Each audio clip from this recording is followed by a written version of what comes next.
എൻ്റെ പേര് നീതു എന്നാണ്. ഞാൻ കോതമംഗലം ഇടവകയിൽ നിന്ന് വരുന്നു. ഞാൻ 20/8/2023 ഇവിടെ വന്ന് ഉടമ്പടി എടുത്തത്. ഞാൻ ഉടമ്പടി എടുക്കാനുള്ള കാരണം ഒരു 6 വർഷം കൊണ്ട് ഞാൻ പുറത്തേക്ക് പോകാൻ നോക്കുമായിരുന്നു. എത്ര എഴുതിയിട്ടും ഞാൻ ജർമ്മനായിരുന്നു പഠിച്ചത്. എത്ര പ്രാവശ്യം എക്സാം എഴുതി, ഒരു 8 പ്രാവശ്യത്തിൽ കൂടുതൽ ഞാൻ എക്സാം എഴുതി, എനിക്ക് കിട്ടുന്നുണ്ടായിരുന്നില്ല. അങ്ങനെ ഇരിക്കുമ്പോഴാണ് ട്രിപ്പിൾ വിൻ വഴി ജർമ്മനിയിലേക്ക് നേഴ്സുമാരെ എടുക്കുന്നുണ്ടെന്ന് അറിഞ്ഞത്.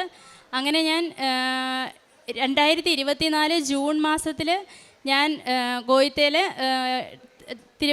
എറണാകുളം ഗോയിത്തേൽ ജർമ്മൻ പഠിക്കാൻ തുടങ്ങി. അങ്ങനെ A1-ൻ്റെ എക്സാം കഴിഞ്ഞ് കഴിഞ്ഞപ്പം ഞാനിവിടെ വന്നു, ഉടമ്പടി എടുത്തു.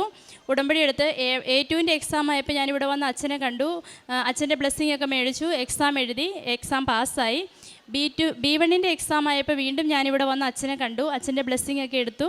ഞാൻ പോയി എക്സാം എഴുതി. 3 മൊഡ്യൂൾ ഞാൻ പാസ്സായി. ഒരു മൊഡ്യൂൾ എനിക്ക് കിട്ടുന്നില്ലായിരുന്നു. അങ്ങനെ ഞാൻ 2 പ്രാവശ്യം എക്സാം എഴുതി കഴിഞ്ഞ് കഴിഞ്ഞപ്പോൾ ഞാൻ അച്ഛൻ്റെ ധ്യാനം കേട്ടപ്പം ഡേറ്റ് ഇട്ട് പ്രാർത്ഥിക്കുന്നതിനെക്കുറിച്ച് അറിഞ്ഞത്. അങ്ങനെ ഞാൻ ഡേറ്റ് ഇട്ട് പ്രാർത്ഥിക്കാൻ തീരുമാനിച്ചു. അങ്ങനെ ഞാൻ ജൂൺ 1-ാം തീയതിക്ക് മുമ്പായിട്ട് എനിക്ക് പോകാൻ പറ്റണം എന്നൊക്കെ പറഞ്ഞ് ഡേറ്റ് ഇട്ട് പ്രാർത്ഥിക്കാം എന്ന് തീരുമാനിച്ച് ഞാൻ പ്രാർത്ഥിക്കാനിരിക്കും.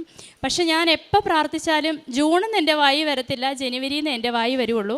അങ്ങനെ ഞാൻ ജനുവരിയിൽ, അങ്ങനെ ഇപ്പോൾ ഞാൻ വിചാരിച്ചെന്നാൽ ഇനിയിപ്പോൾ ജനുവരിയിൽ നിന്ന് പ്രാർത്ഥിക്കാം. അങ്ങനെ ജനുവരിയിലേക്ക് എനിക്ക് പോകാൻ പറ്റണം എന്നും പറഞ്ഞ് ഞാൻ പ്രാർത്ഥിച്ചു. അങ്ങനെ ഈ കഴിഞ്ഞ ഒക്ടോബർ 15-ാം തീയതിയിലെ എക്സാമിന് ഞാൻ പാസ്സായി. എൻ്റെ ജർമ്മനിയിലേക്ക് പോകാനുള്ള എല്ലാ പ്രോസസ്സിങ്ങുകളും പൂർത്തിയായി. അങ്ങനെ അങ്ങനെ ജർമ്മനിയിലേക്ക് പോകാനായിട്ട് ഈ ജനുവരി മാസം ഞാൻ പോകും. പിന്നെ എനിക്കൊരു അനുഗ്രഹം തന്നതെന്ന് വെച്ചാൽ, എനിക്ക് ഒരു 4 വർഷമായിട്ട് രാത്രി കിടക്കുമ്പോഴൊന്നും കുഴപ്പമില്ല, രാവിലെ നേരം വെളുത്ത് എണീക്കാൻ നേരത്ത് എനിക്ക് എണീക്കാൻ പറ്റത്തില്ല, ഭയങ്കര പുറം വേദന, തിരിയാൻ പറ്റത്തില്ല. എണീറ്റ് കുറച്ച് നേരത്തേക്ക് എനിക്ക് നടക്കുമ്പോൾ ശ്വാസം വിടാൻ പറ്റത്തില്ല. അങ്ങനെ ഒരു ഭയങ്കര ബുദ്ധിമുട്ടായിരുന്നു. ഞാനിവിടെ വന്ന് ഉടമ്പടി എടുത്തതിന് ശേഷം ഞാൻ എല്ലാ ദിവസവും ഉടമ്പടി തൈലം പുറത്ത് പുരട്ടി പ്രാർത്ഥിച്ച് കിടക്കുമായിരുന്നു. അങ്ങനെ കുറേ നാളങ്ങനെ ചെയ്തു. ഇപ്പം ആ വേദനയില്ല, പൂർണ്ണമായിട്ട് മാറി. പിന്നെ ഇവിടെ വന്ന് ഉടമ്പടി എടുത്തതിന് ശേഷം ഞാൻ എല്ലാ ദിവസവും പള്ളിയിൽ പോകുമായിരുന്നു.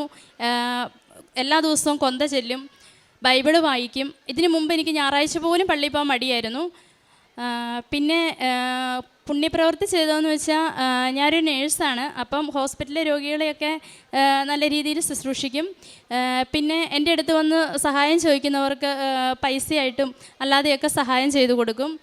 ഇത്രയും അനുഗ്രഹങ്ങൾ തന്ന് എന്നെ അനുഗ്രഹിച്ച അമ്മയ്ക്കും തിരുക്കുമാരനും 1000 നന്ദി.